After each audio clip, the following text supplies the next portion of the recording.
Hello friends, welcome to Jeevanya's kitchen. Friends, இன்றைக்கி நம்ம ரொம்ப டேஸ்டியான முறையில் இட்லி, தோசை, பொங்கல் எல்லாத்துக்கும் பொருத்தமாக இருக்கிற மாதிரி ஒரு சாம்பார் ரெசிபி செய்ய போகிறோம். செய்கிறது ரொம்ப ஈஸி தாங்க, சாப்பிட்றதுக்கு ரொம்பவே டேஸ்டியாக இருக்கும். இது எப்படி செய்கிறதுங்கிறத பார்க்குறதுக்கு முன்னாடி நம்ம சேனல் ஜீவன்யாஸ் கிச்சனை மறக்காமல் சப்ஸ்கிரைப் பண்ணி பக்கத்தில் இருக்க பெல் சிம்பிளையும் கிளிக் பண்ணிக்கோங்க. இந்த ரெசிபி பண்ண ஃபஸ்ட்டு ஒரு குக்கர் எடுத்துகிட்டு அதில் 1/4 கப் அளவுக்கு பாசிப்பருப்பு சேர்த்துருங்க.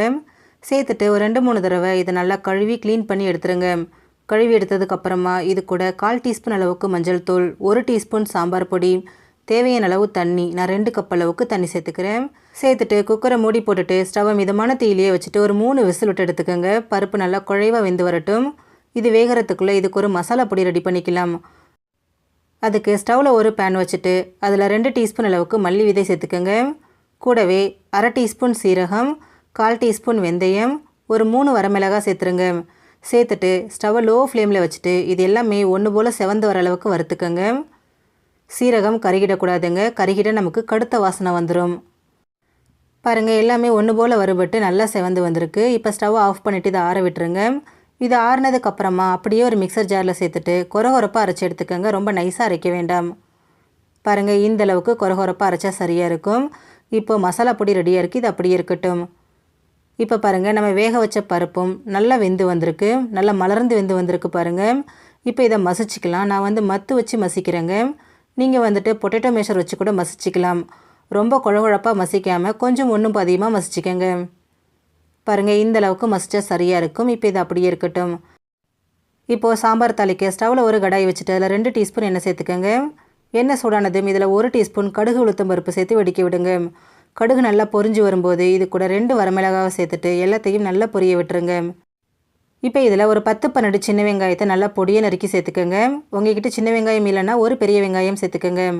கூடவே 2 பச்சை மிளகாய் 2 கட் பண்ணினது, ஒரு கொத்தளவுக்கு கருவேப்பிலை, 1/2 டீஸ்பூன் அளவுக்கு உப்பு, 1/4 டீஸ்பூன் பெருங்காயத்தூள் சேர்த்துக்கோங்க. சேர்த்துட்டு ஸ்டவ்வை மிதமான தீயிலே வச்சுட்டு வெங்காயம் நல்லா சாஃப்டாகி கண்ணாடி பதம் வர அளவுக்கு இதை நல்லா வதக்கி விடுங்க. பாருங்கள், வெங்காயம் நல்லா சாஃப்டாக வதங்கி வந்திருக்கு. இப்போ இதில் தக்காளி சேர்த்துக்கலாம். நான் பெரிய சைஸில் ஒரு தக்காளியை பொடியை நறுக்கி சேர்த்துக்கிறேன். நீங்கள் கொஞ்சம் சின்ன சைஸாக எடுக்கிறீங்கன்னா 2 தக்காளி சேர்த்துக்கோங்க. சேர்த்துட்டு தக்காளி நல்லா மசிகிற அளவுக்கு இதை வதக்கி விடுங்க. பாருங்கள், தக்காளி நல்லா குழைவாக நல்லா மசிஞ்சு வதங்கி வந்திருக்கு. இப்போ இதில் தண்ணி சேர்த்துக்கலாம். நான் 2 கப் அளவுக்கு தண்ணி சேர்த்துக்கிறேன். கூடவே 1 டீஸ்பூன் உப்பும் சேர்த்துக்கோங்க. சேர்த்துட்டு இதை நல்லா கலந்து விட்டுருங்க. கலந்து விட்டுட்டு மிதமான தீயிலே வச்சுட்டு ஒரு 2-3 நிமிஷத்துக்கு இதை கொதிக்க விடுங்க. நல்லா கொதிச்சு அதோட பச்சை வாசனை முழுமையாக போகட்டும். பாருங்கள், நல்லா கொதிச்சு அந்த மிளகாய், வெங்காயம் எல்லாமே நல்லா வெந்து வந்திருக்கு. இப்போ இது கூட நம்ம வேக வச்சுருக்கிற பாசிப்பருப்பை இதில் சேர்த்துருங்க. கூடவே தேவையான அளவு தண்ணி சேர்த்துக்கோங்க. நான் 1 கப் அளவுக்கு தண்ணி சேர்த்துக்கிறேன். சேர்த்துட்டு இது எல்லாத்தையும் நல்லா ஒரு தடவை கலந்து விட்டுருங்க. கலந்து விட்டுட்டு திரும்பவும் ஒரு 5 நிமிஷம் இதை மிதமான தீயிலே கொதிக்க விடுங்க. நல்லா கொதிச்சு வரட்டும். பாருங்கள், ஒரு 5 நிமிஷம் போல் ஆயிருக்கு. சாம்பார் நல்லா கொதிச்சு அதோட கன்சிஸ்டன்சியும் பாருங்கள் ஓரளவுக்கு திக்காகி வந்திருக்கு. இந்த சாம்பார் ரொம்ப திக்காக இருக்கக்கூடாது, கொஞ்சம் தண்ணியாக இருக்கிற மாதிரி வச்சுக்கோங்க, அப்போ தான் நல்லாயிருக்கும். இப்போ இதில் நம்ம வறுத்து பொடிச்சு வச்சுருக்கிற மசாலா பொடியை சேர்த்துருங்க.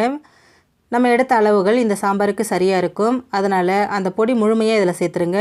சேர்த்துட்டு இதை ஒரு தடவை நல்லா கலந்து விட்டுருங்க. மிக்ஸ் பண்ணினதுக்கப்புறமா இதில் ஒரு கையளவுக்கு பொடியை நறுக்கின மல்லி இலையை சேர்த்துருங்க. சேர்த்துட்டு திரும்பவும் ஒரு தடவை இதை நல்லா கலந்து விட்டுட்டு மிதமான தீயில் 2 நிமிஷத்துக்கு கொதிக்க விடுங்க. நல்லா கொதிச்சு வரட்டும். பாருங்கள், 2 நிமிஷம் ஆகிடுச்சு. சாம்பார் நல்லா தளதளன்னு கொதிக்குது பாருங்கள். இப்போ இதை ஸ்டவ்லேருந்து எடுத்துடலாம். அவ்வளோதான் ஃப்ரெண்ட்ஸ், நமக்கு ரொம்ப டேஸ்டியான பாசிப்பருப்பு சாம்பார் ரெடி ஆகிடுச்சு. ஃப்ரெண்ட்ஸ், நீங்களும் இந்த ரெசிபியை ட்ரை பண்ணி பாருங்கள். இந்த வீடியோ பிடிச்சிருந்தா லைக் பண்ணுங்கள், ஷேர் பண்ணுங்கள், கமெண்ட் பண்ணுங்கள். ஜீவன்யாஸ் கிச்சனை சப்ஸ்கிரைப் பண்ணி பக்கத்தில் இருக்க பெல் சிம்பிளையும் கிளிக் பண்ணிக்கோங்க. அப்போ தான் நான் போடுற வீடியோஸோட நோட்டிஃபிகேஷன்ஸ் உடனுக்குடனே உங்களுக்கு வரும். தேங்க்யூ.